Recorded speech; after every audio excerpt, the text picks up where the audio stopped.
Or they perceive a problem, like those Aboriginal women did, that that I didn't perceive or that you don't perceive. And that's when the second stage, the backlash, happens, right? So the first stage, the resistance, and the second stage is the backlash. And the backlash is always more ferocious than the resistance. Always. And people dig in, and then they say, why are you talking to me like that? You know, these kinds of reactions. Because, you know, we let you in the organization. Now what do you have to wreck it for, you know? So nobody says that, but that's what they're, well, hardly anybody says that. But that's what they're thinking, right?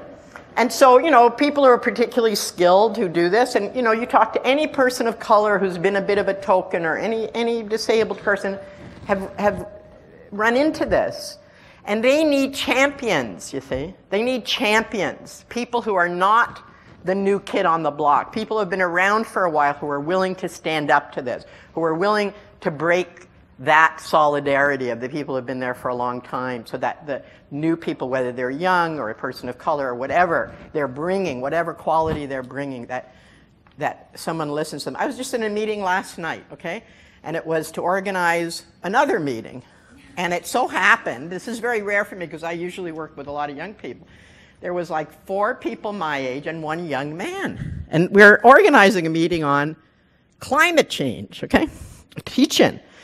And the young man says to the woman he's been working with, who's my age, he says, you know, given that we're organizing a meeting on climate change, I don't think we should have plastic bottles and plastic cups. I think we should ask people to bring their own cups.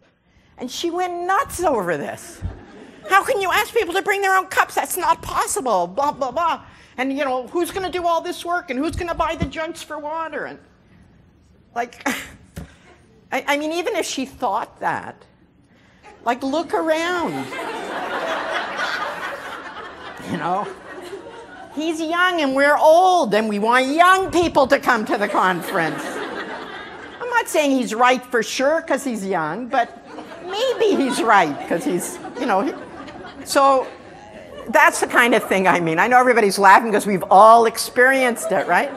So I was his champion. Not that he needed one, frankly, but I was his champion. And I told her to, like, take a few breaths, you know, and listen. And that's the last thing I want to say, because I'm out of time. No? Oh, okay. Oh, terrible thing for a chair. And the last thing I want to say is that, listen.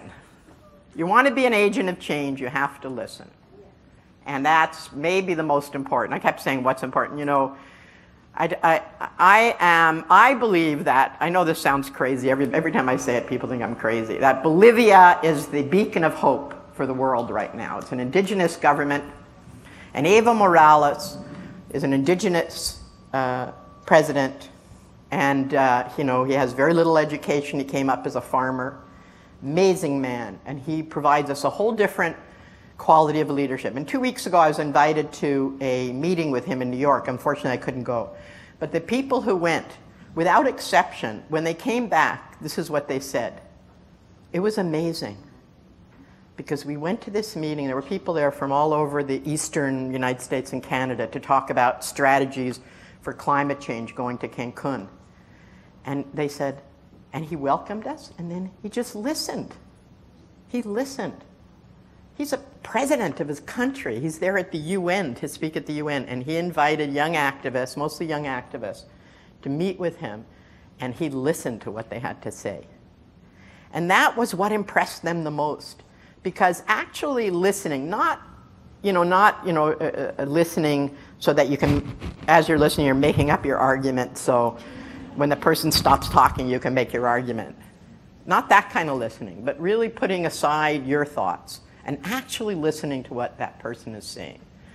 And that's a way that we can make change. And it's funny because people think of me as, the tough fighter, the one that's willing to stand up against all odds, like I was doing, around the G20, standing up to the police repression there. And I can do that. And sometimes you have to do that. That's important.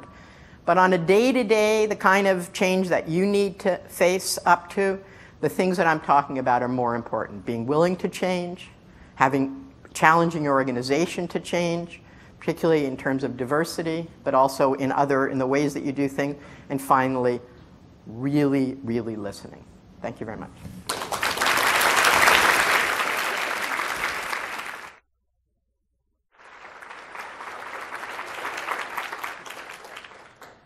Thank you, Judy, for getting us off to such a stimulating beginning. Next, we have John Stapleton, who spent the first 28 years of his career as a provincial public servant. He worked for the Ontario government on the design and delivery of social assistance. 8 years ago, he got a fellowship to work for 3 months at a frontline social agency, and he never went back. He became an advocate for low-income Ontarians, and as an informed advocate, researcher, and social policy consultant, he has become part of a network of Ontarians fighting to reduce poverty. John?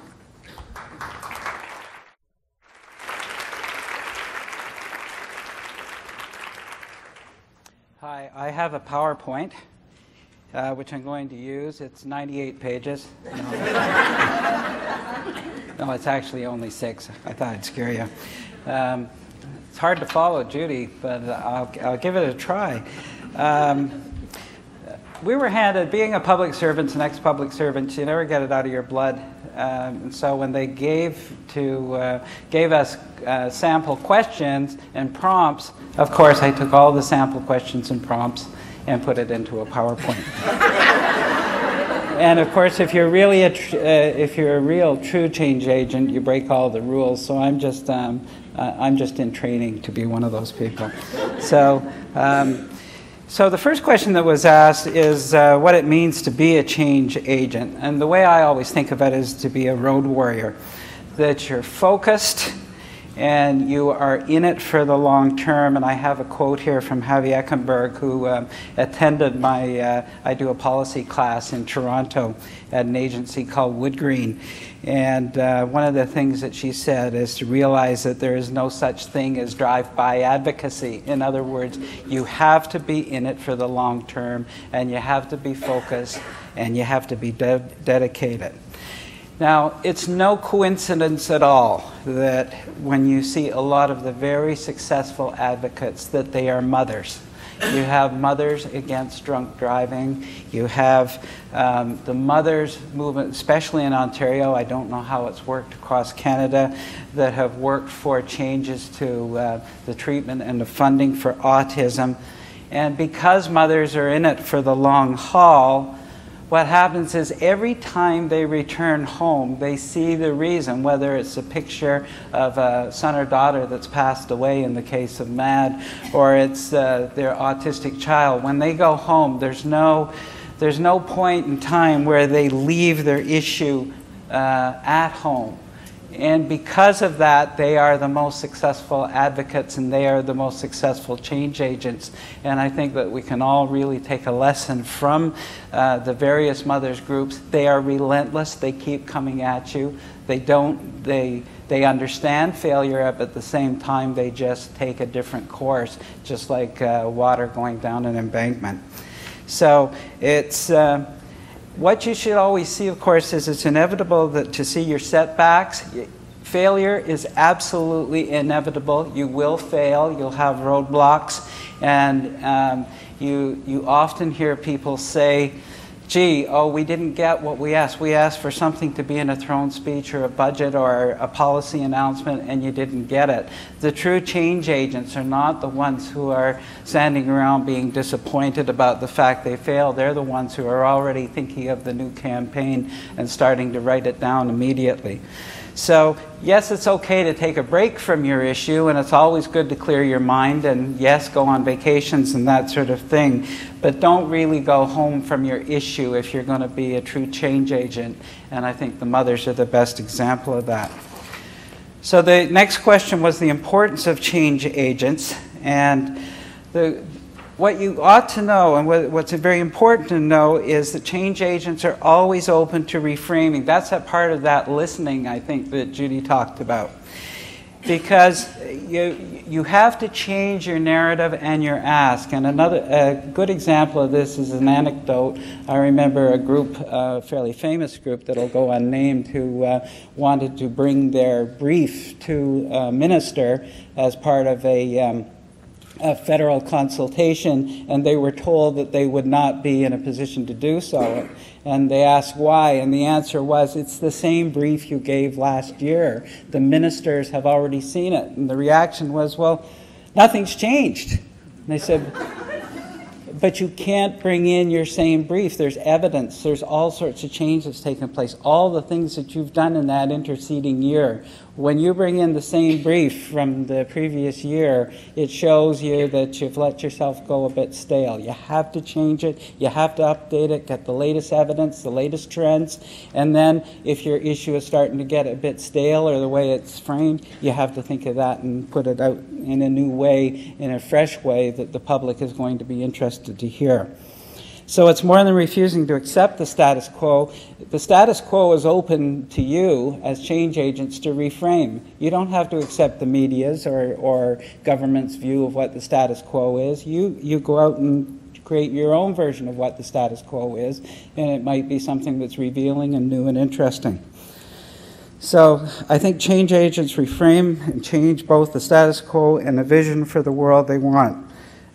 Always think of the new tests, always think of the new trends, always think of the new evidence that you have.